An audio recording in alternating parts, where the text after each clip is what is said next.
Olá, como é bom estarmos aqui de novo meditando na Palavra de Deus. No último capítulo dessa epístola fantástica, essa epístola linda do apóstolo João, né? Capítulo 5, vamos começar ele hoje.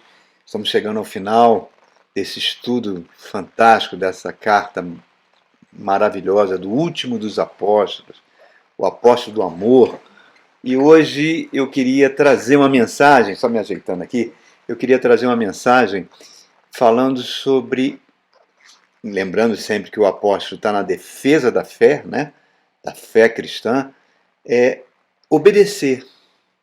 Obedecer é amar. É o título da nossa mensagem hoje.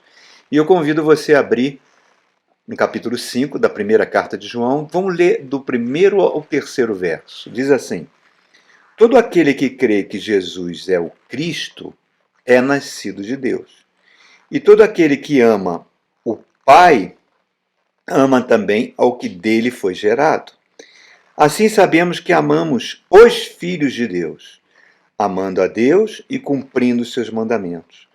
Porque nisto consiste o amor a Deus, obedecer aos seus mandamentos. E os seus mandamentos não são pesados. Verdades magníficas. Nós estamos falando que o apóstolo tem dito aqui para nós que quem quiser se relacionar com Deus da maneira correta tem que amar da maneira correta. Porque Deus e o amor são inseparáveis. Deus é amor. É na carta ao João que essa declaração verdadeira está presente. Em toda a Bíblia, onde diz Deus é amor, é na primeira carta de João. A origem do amor está em Deus. Ele é a fonte de todo o amor. O amor humano, eu convido você a assistir a mensagem, a última mensagem, o amor divino e o amor humano, né? O amor humano deriva, existe apenas porque Deus concede parte do seu ser humano para que ele possa amar. O amor humano, quando ele acontece, a fonte está na natureza divina. E quanto mais nós amamos, mais perto de Deus nós ficamos. Então repare o que João está falando aqui. Olha só o verso 1, que coisa linda que ele faz. Todo aquele que crê que Jesus é o Cristo é nascido de Deus. E todo aquele que ama o Pai ama também ao que dele foi gerado. Olha o que ele está querendo dizer aqui para nós. Ele está falando logo do milagre do novo nascimento, né? Da pessoa se tornar uma nova criatura. Quando você entrega a vida a Jesus Cristo, o Espírito Santo vem habitar dentro de você, o seu espírito é recriado, se conecta ao Espírito de Deus. A Bíblia diz que acontece um milagre de você estar sentado nas regiões celestiais com Cristo, isso do seu espírito. E o seu espírito, que antes estava desconectado com Deus, passa a governar o seu ser, a governar a alma, o seu corpo, as suas emoções. É um conflito diário, né? Porque a nossa natureza não quer perder esse espaço. Então a Bíblia chama isso de um novo nascimento. E João, ele é muito básico no seu pensamento. Você nasceu de novo? Você realmente nasceu de novo? O Espírito Santo realmente reside em você? Então, o seu cristianismo precisa ter uma marca registrada. Qual é essa marca registrada? Amor. A sua vida, de uma forma ou de outra, tem que ser uma vida onde o amor de Deus vai se refletir. Se isso não acontece, se o amor não está saindo de você, você que se diz cristão, você está entrando numa área que é diferente. Você está se tornando uma pessoa religiosa, mas que não nasceu de novo. Lembra daquela pergunta do doutor da lei? Olha que o doutor da lei era um mestre das Escrituras, conhecia a Bíblia todinha de cor, o Antigo Testamento todinho de cor. Ele era um doutor na lei. E ele chega para Jesus e fala: Jesus, qual é o principal mandamento da lei de Deus? E Jesus vai citar o Deuteronômio. Ouve, ó Israel, amai o Senhor de toda a sua alma, de todo o seu coração, de todo o seu entendimento, de todas as suas forças.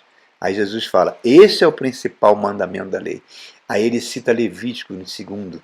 Ele chega e fala: e amai o próximo como a si mesmo. Desses 2 mandamentos, Jesus conclui: toda a lei de Deus se baseia. 2 mandamentos: amar a Deus sobre todas as coisas e amar o próximo como a si mesmo. Está toda a lei resumida nesses 2 mandamentos. E o escriba, o doutor da lei, fica tão impactado com o que Jesus fala, que ele fala: respondeste bem, mestre. Holocaustos e sacrifícios nunca poderão estar acima do amor ao próximo. Amar ao próximo excede todo sacrifício que a gente possa fazer. E Jesus olha para ele com tanto amor, com tanta ternura e fala: você não está longe do reino de Deus. Reparem, queridos, na mente de João, essa palavra de Jesus ao escriba devia estar presente quando ele escreveu isso. É muito claro, né? Repare que ele cita a lei natural, né? Uma família. O pai tem filhos. Qual é o natural? Um amor familiar do pai para os filhos e dos filhos para o pai. Faz parte da natureza humana, né? O amor fraternal, o amor paternal dentro de um lar. Um menino ama naturalmente o seu pai. E instintivamente um menino também vai amar os seus irmãos. É isso que ele está citando aqui. Se nós amamos ao nosso Pai, que é Deus, se nós nascemos de novo, temos que amar ao que dele foi gerado. Além de amarmos o Filho de Deus, nós vamos ter que amar toda pessoa que foi gerada por Deus, todo cristão que nasceu de novo, né? Por quê? Porque quem me gerou agora, esse novo Wagner, não foi o meu pai, que já faleceu há muito tempo. Quem me gerou esse novo Wagner foi Deus, quando eu entreguei a minha vida a Jesus. João não está falando do pai carnal, e sim do pai celestial. Então, o cristão, se ele nascer de novo, é claro, ele tem o dever de amar a Deus, porque tudo foi feito por Deus, tudo veio dele, tudo deriva dele. O nascimento ocorre dentro da família de Deus. Então, além de amar o meu Deus, que eu amo tanto, o nosso Pai que nos gerou, eu também devo amar aqueles que foram gerados por Deus, a família de Deus, os filhos que Deus gerou. Tudo é parte do mesmo amor. Tudo está intimamente entrelaçado. Nada pode separar essa verdade. Eu amo a Deus e amo o meu próximo. Ok? Então vamos continuar. Aí no verso 2 ele fala assim: assim sabemos que amamos os filhos de Deus, amando a Deus e cumprindo os seus mandamentos. Então, um cristão que experimentou o novo nascimento, aquele que se diz realmente cristão, ele é parte da família de Deus. Ele ama o Pai e deve amar os seus filhos que foram gerados. Em outras palavras, ele tem que guardar os 2 mandamentos que Jesus acabou de falar aqui para nós. Amar a Deus sobre todas as coisas e amar o próximo como a si mesmo. Se eu não fizer isso, nós dissemos, eu vou me tornando uma pessoa religiosa, uma pessoa cuja natureza carnal continua a dominar. E uma natureza carnal, ela é sempre usada por Satanás. Essa é a verdade. Essa semana, né, eu gosto de assistir algumas comédias americanas, aquelas comédias de séries, né, que tem várias temporadas, e uma comédia que eu gosto muito, muito, ela fez muito sucesso nos Estados Unidos na década de 70, chamada All the Family, Tudo em Família, né? E o pai da família, né? Ele é um americano que lutou na Segunda Guerra Mundial, típico que a gente chama americano branco, de olho azul, protestante, extremamente racista, extremamente preconceituoso, né? E a comédia trata muito desse relacionamento dele com as pessoas da sua família. Pois bem, nesse episódio, baseado no que ele falou dentro de um bar, algumas pessoas que estavam presentes no bar, que eram daquela organização religiosa chamada Ku Klux Klan, né? KKK, que surgiu ali no início do século passado, no sul dos Estados Unidos, formado por metodistas, por batistas, homens que eram extremamente preconceituosos, que vestiam aquela túnica branca, com capuz, que atacavam, queimavam as igrejas dos negros, faziam cruzes e tacavam fogo nas cruzes para dizer que aquela família seria atacada, que fizeram muitos crimes, muitas maldades, e que uma organização que continua muito ativa ainda nos Estados Unidos, em alguns lugares dos Estados Unidos, e que ela tem algumas ideias que diz que era sobre a supremacia branca, sobre o ódio aos negros, o ódio aos judeus, o ódio aos católicos, o ódio à ONU, né? Formada por protestantes religiosos. Então, se identificaram muito com ele. E eu fico imaginando, irmãos, como é que uma organização dessa surge? Como é que uma organização dessa se diz cristã e continua ativa? E como é que uma organização dessa permeia toda uma sociedade e continua fazendo? Aí você volta na história, você vê a época das cruzadas, né? A matança que os cruzados fizeram contra os árabes, tudo em nome de Cristo. Vê a época da Inquisição, a Inquisição espanhola, que foi uma das inquisições mais cruéis, pessoas queimadas na fogueira, pessoas torturadas, tudo em nome da defesa da fé. Nós comentamos aqui a igreja se associando ao nazismo. Recentemente, eu estava lendo um livro de C.S. Lewis, eu desconhecia esse fato, achei interessantíssimo, que quem implantou o regime de apartheid, de apartação na África do Sul, um regime que matou milhares de pessoas, torturou, fez e aconteceu em termos de maldade com a população negra, quem implantou esse regime foi um reverendo cristão, nome Daniel Malan, né? Que era um pastor que se tornou primeiro-ministro e junto com o seu partido implantaram esse regime de horror. Então, reparem, queridos, reparem como a capacidade de você usar as coisas em nome de Deus, mas sem amor ao próximo, sem tolerância ao próximo, você se torna uma pessoa religiosa e você esquece o segundo mandamento, que é tão importante quanto o primeiro, que é amar o próximo como a si mesmo. É claro que uma pessoa religiosa não se considera religiosa, ela se considera uma pessoa zelosa por Deus.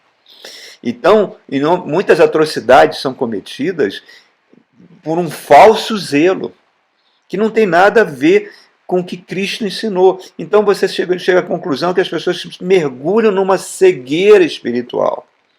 E essa cegueira atravessa séculos e está presente até hoje. Se um dia você tiver curiosidade, tem um livro muito interessante que eu recomendo a sua leitura, A História dos Judeus, escrito por Flávio Josefo. Que Flávio Josefo era um oficial judeu que lutou contra os romanos no ano 70, quando eles invadiram Israel, e depois foi capturado pelos romanos e se tornou um intérprete dos romanos no cerco a Jerusalém, com Tito cercou Jerusalém. Então ele conviveu com João Batista, ele conviveu com aquele cristianismo, com a Palestina de Jesus, né?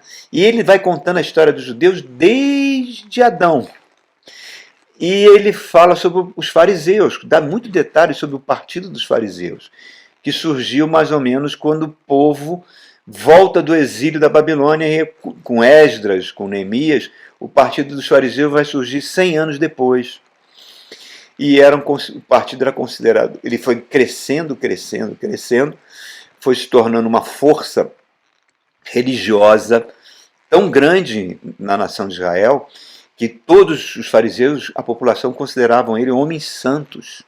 A própria palavra fariseu significa separado, que significa santo. Mas, queridos, toda organização humana,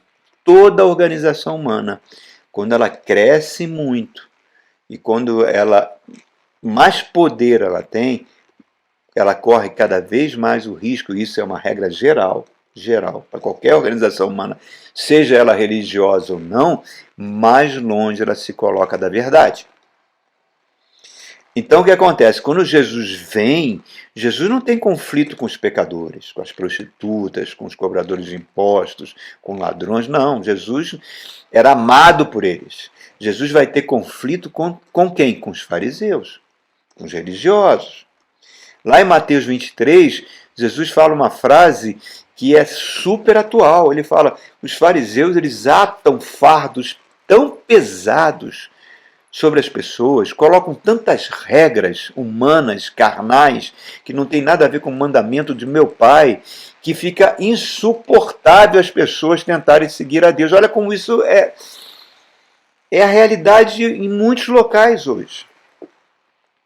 Né? Regras criadas pela religião dos homens, né? Que essas regras elas não estariam presentes, por isso que Jesus bateu de frente com os fariseus, chamava-os de hipócritas, falava até para o povo: olha, se vocês quiserem seguir as regras dos fariseus, tudo bem, podem até imitar, mas não imitem o modo de vida dele, porque eles pregam, mas não vivem isso, porque eles não conseguem mais ter misericórdia pelo irmão. E quando você perde a misericórdia pelo irmão, você não obedece ao mandamento de Deus, que é amar ao próximo. Jesus falou: aquele que me ama é aquele que me obedece. Aquele que me ama é aquele que obedece os meus mandamentos. Vocês serão conhecidos como meus discípulos se amardes uns aos outros. Amai como eu vos tenho amado. Então, obedecer a palavra do Cristo em relação ao seu próximo significa que você está se tornando discípulo de Jesus. Senão, você vira uma pessoa religiosa. E a pessoa religiosa, ela sempre é usada por Satanás. E quando você é usado por Satanás, olha o que eu vou falar aqui, irmãos. Quando você é usado por Satanás, Satanás utiliza os seus serviços, ele vai lhe pagar um salário. Ele vai lhe pagar um salário. Você vai receber um salário do próprio Satã. E eu não queria receber isso, não. Não queria. Então, nós temos que ter muito cuidado. A Bíblia é repleta desses exemplos. Da religiosidade, perdão, que entra no coração humano, mas entra de uma forma tão deformada que não obedece a Deus. Lá no capítulo 26 de Jeremias, o livro de Jeremias é um livro muito forte, né? E Jeremias recebe uma ordem para ir lá na porta do templo, na hora que as pessoas estavam saindo do culto a Deus. Jeremias começa a pregar, dizendo que as pessoas estavam confiando no templo, estavam confiando no amor de Deus, mas elas estavam vivendo um modo de vida totalmente oposto ao modo que Deus queria. E aí, o que eles fazem? Os sacerdotes e os profetas prendem Jeremias, fazem um julgamento na hora e decretam a morte de Jeremias. Só não mataram Jeremias naquele momento porque alguém da multidão se levantou e falou assim: olha, na época do profeta que apareceu lá, o profeta Miqueias, na época do rei Ezequias, o profeta Miqueias falou um monte de coisa lá, dizendo que o rei Ezequias estava pisando na bola, que o povo estava pisando na bola, que Deus ia mandar os assírios barbarizarem para punir o povo se arrependeu e ninguém matou Miqueias. Por que nós vamos matar agora Jeremias? Jeremias está falando por Deus. A duras penas conseguiram convencer os religiosos, os sacerdotes, a não matarem Jeremias. Mas nesse mesmo capítulo, o rei Jeoaquim, tá, recebe uma palavra do profeta Urias sobre a maldade que ele vinha cometendo, sobre a maldade que o povo vinha cometendo, que os sacerdotes vinham cometendo. Jeoaquim fica com tanto ódio que manda caçar o profeta Urias. Urias foge para o Egito. O que Jeoaquim faz? Forma um comando militar secreto que entra no Egito, capturam Urias, levam Urias na presença do rei Joaquim. Joaquim manda matá-lo e jogar o seu corpo na vala comum. Reparem, irmãos, como é que isso é uma coisa muito pesada. Em Lucas capítulo 6, Jesus faz uma cura fantástica dentro da sinagoga, um homem com a mão ressequida, né? Jesus chama ele para o meio, olha para todos na sinagoga e faz uma pergunta: é dever fazer o bem no dia de sábado ou não? Manda o homem estender a mão ressequida. Jesus cura a mão daquele homem e diz que as pessoas na sinagoga, quer dizer, as pessoas que estavam ali para buscar Deus, rilhavam os dentes. Sabe o que é rilhar o dente? É assim, ó, com ódio de Jesus, irmãos. Lucas 7, João Batista, Jesus fala, João Batista foi aceito pelas prostitutas, pelos publicanos, pelas pessoas que eram consideradas pecadoras, pelas pessoas que eram consideradas malditas. Amaram João Batista, mas os fariseus, os religiosos, não. Então, é esse o grande perigo, irmãos. É a gente formar dentro do nosso coração um coração duro, um coração mau. E quando o coração é duro e mau, queridos, o desejo carnal dentro de nós, a sede de prazer, a sede de poder, não vai arrefecer. E aí a gente não vai obedecer o mandamento de amar o próximo. É isso que João está dizendo para a gente.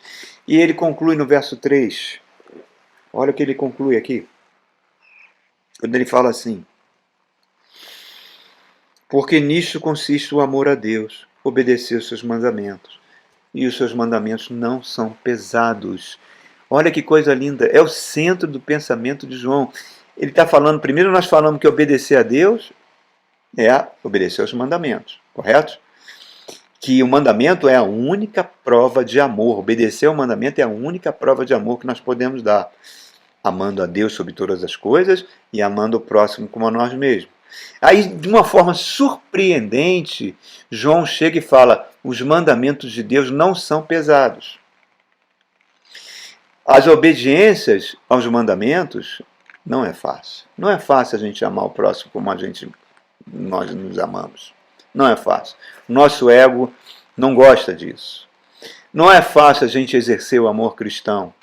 Isso é contrário à nossa natureza, irmãos. É contrário. Não é fácil amar aquelas pessoas que a gente não gosta. Não é fácil amar aquelas pessoas que nos machucaram, que nos insultaram, que nos rejeitaram, que falam mal da gente. Não é fácil você viver junto num casamento, não é? Duas pessoas totalmente opostas. E tudo isso fica mais difícil quando a gente tenta seguir as normas cristãs para o viver bem, né? Por quê? Por que isso acontece? Aí João está falando, olha, a gente vai obedecer os mandamentos, por quê? Porque o que Deus nos impõe para obedecer não é pesado. Ele vai nos dar as forças suficientes para que a gente possa obedecer. Ele vai nos capacitar para isso. É aquele ditado popular: Deus não dá nós para a gente morder se não der um dente para fazer isso antes. Não é? E isso me lembrei, isso tanto pode ser para coisas muito boas como para situações difíceis na vida, situações bem difíceis.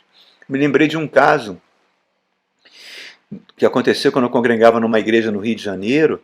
Havia uma moça, uma jovem naquela igreja, que tinha um ministério de linguagem de sinais para os surdos. Então, quando havia o culto, ela ficava no cantinho ali, fazendo aquela linguagem de sinais para as pessoas que eram surdas.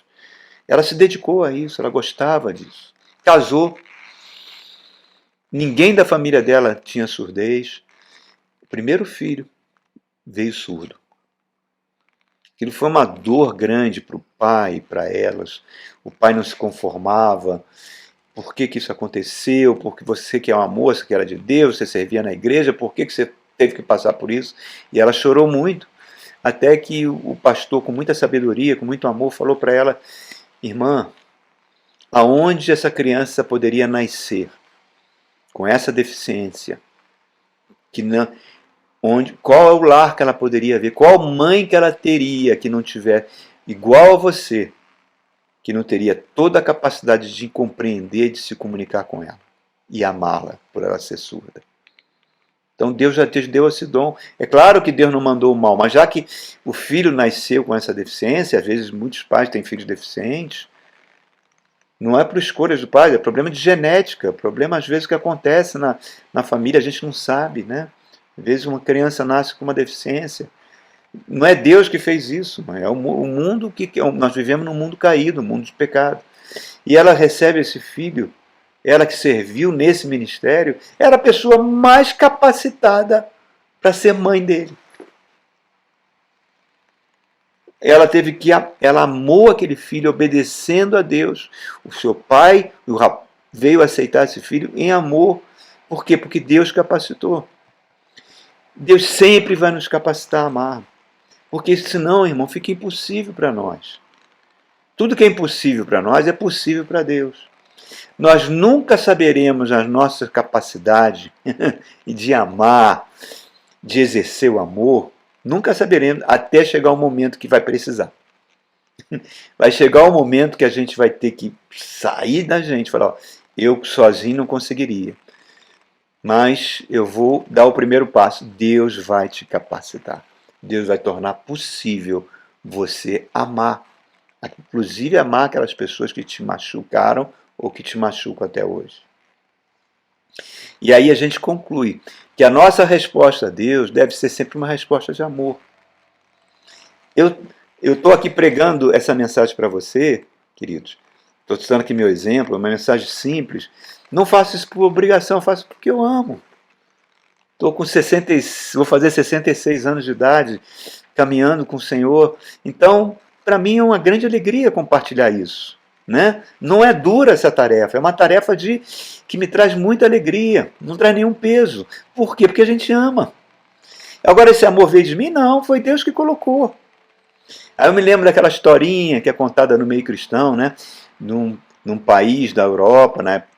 Logo depois da guerra, que teve muita fome, muita pobreza, e o rapaz levava uma carga nas costas, um menino, todo dia para a escola, ele ia e voltava, e um dia um moço chegou para ele e falou assim, por que você leva esse peso aí nas suas costas? Aí quando ele mostrou, era um irmãozinho dele, aleijado, não podia andar, que ele carregava para a escola.